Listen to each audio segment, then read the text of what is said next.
अस्सलाम वालेकुम फ्रेंड्स, मैं हूं आपका दोस्त वहाब प्यासा और आप देख रहे हैं मेरा चैनल प्यासा टीवी। जी फ्रेंड्स, आज का जो हमारा टॉपिक है, जो क्वेश्चन है वो है चैप्टर ट्रांसपोर्ट 9th बियोलॉजी।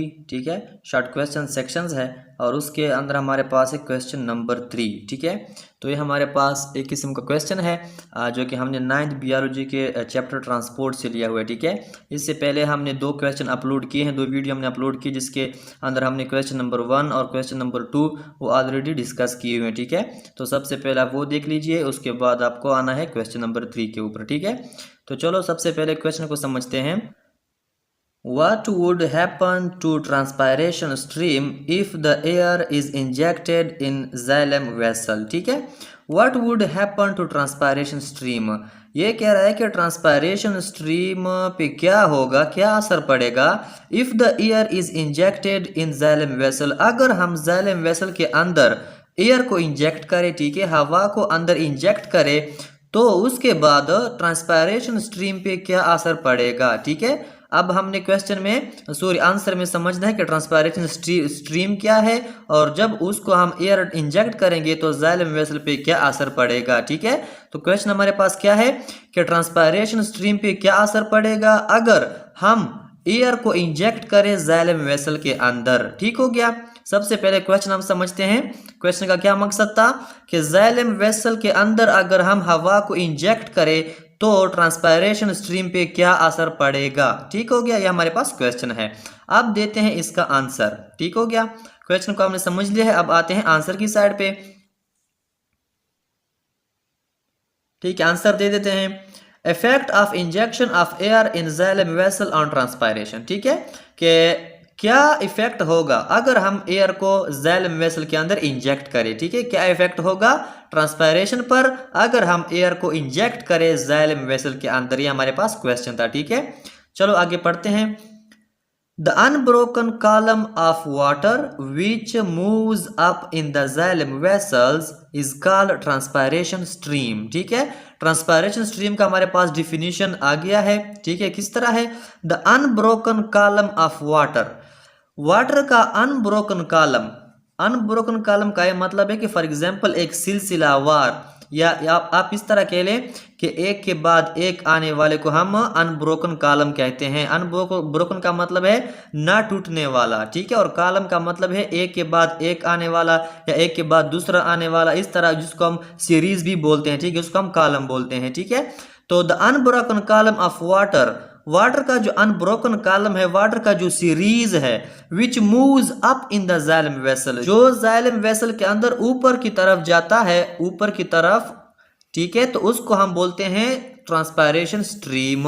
ठीक हो गया, फॉर एग्जाम्पल रूट से लेकर ऊपर लीव्स तक जब वाटर कॉलम की शक्ल में जाता है, एक सीरीज की शक्ल में जाता है ऊपर, ठीक है, तो इसको हम ट्रांसपायरेशन स्ट्रीम बोलते हैं। ठीक है, स्ट्रीम का असल मतलब क्या है? नदी। ठीक है, और नदी में आपने देखा होगा कि पानी जो है, वाटर जो है, वो सीरीज की शक्ल में जाते हैं। ठीक है, मतलब वो रुकते नहीं है, वो सीरीज की शक्ल में जाते हैं। अगर कोई उसके अंदर डिस्टर्बेंस क्रिएट करता है, ठीक है, कोई चीज रखता है, कोई ऑब्स्टिकल रखता है, तो तब वो जो स्ट्रीम है, वो जो नदी है, वो डिस्टर्ब होकर रुक जाती है। लेकिन वैसे वो नहीं रुकती, वो मतलब सीरीज की शक्ल में वो क्या करती है? वो जाती है। तो इसी वजह से इसको हम क्या बोलते हैं? Transpiration stream.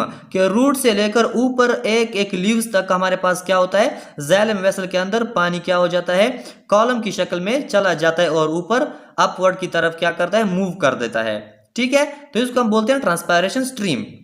ट्रांसपायरेशन स्ट्रीम तो हमने सीख लिया है, ठीक है, कि ट्रांसपायरेशन स्ट्रीम क्या चीज है। अब आगे हम जाते हैं कि इसके अंदर अगर हम एयर को इंजेक्ट करें तो उस पर क्या असर पड़ेगा। ठीक है, तो the entrance of air in the xylem is called as air embolism. ठीक है, ये हमारे पास एक बेहतरीन एमसीक्यूज बन गया। ठीक है, कि जब भी ट्रांसपायरेशन स्ट्रीम के अंदर कोई भी एयर इंजेक्ट होता है तो उसको हम क्या बोलते हैं? ठीक है, उसको हम बोलेंगे एयर एम्बोलिज्म। ठीक है, तो क्या करता है? The entrance of air in the xylem is called as air embolism. जब xylem वेसल के अंदर कहां से भी एयर क्या करता है? एंट्रेंस करता है, जब हमारे पास एयर इंजेक्ट होता है तो उसको हम बोलेंगे एयर एम्बोलिज्म। ठीक हो गया, so if the air is injected in the xylem vessel, ये कह रहे हैं कि अगर xylem वेसल के अंदर हम एयर को इंजेक्ट करते हैं, the column of water will break up,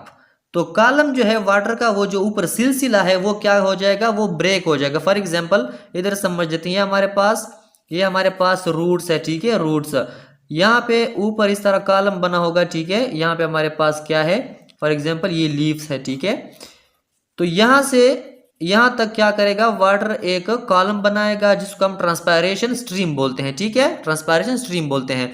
लेकिन अगर यहाँ पे एयर क्या हो जाए, इंजेक्ट हो जाए, क्या एयर इंजेक्ट हो जाए, ठीक है, तो ये क्या हो जाएगा, यहाँ पे ब्रेकअप आ जाएगा। ब्रेकअप क्या क्या मतलब है कि वो जो स्ट्रीम था, वो जो एक सीरीज था वाटर का यहाँ से यहाँ तक, वो खत्म हो जाएगा, ठीक है, वो कट जाएगा।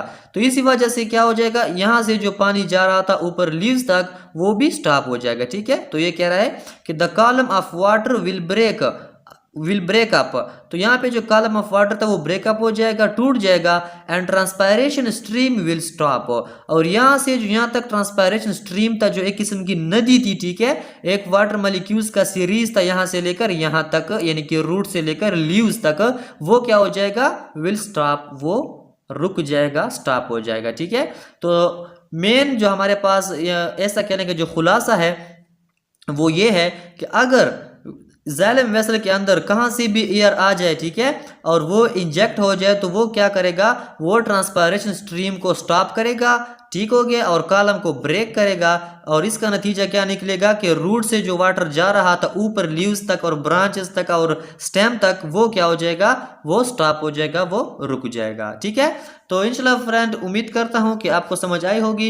इंशाल्लाह मिलते हैं नेक्स्ट वीडियो में नेक्स्ट क्वेश्चन के साथ, जो कि होगा क्वेश्चन नंबर 4, और इंशाल्लाह तब तक के लिए इजाज़त है, अल्लाह हाफिज़।